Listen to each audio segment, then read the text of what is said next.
If your Roku home screen is starting to look cluttered, I'll show you how to clean it up and make it look way more organized.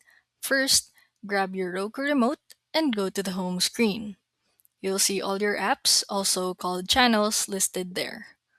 To remove apps you don't use anymore, scroll to the channel.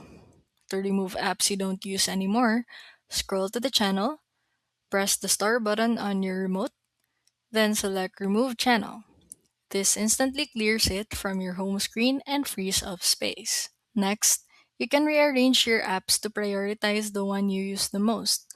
Just highlight the channel, press the star button again, and choose Move Channel. Then, place it wherever you want, like putting your favorite apps right at the top. Another quick tip is to hide unused features.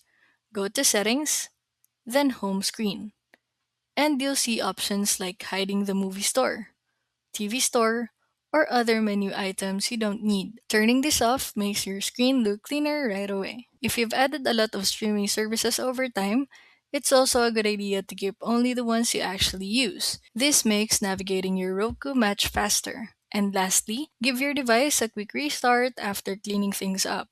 It helps everything run smoother. And that's it, a quick and easy way to clean up your Roku home screen and make it feel brand new.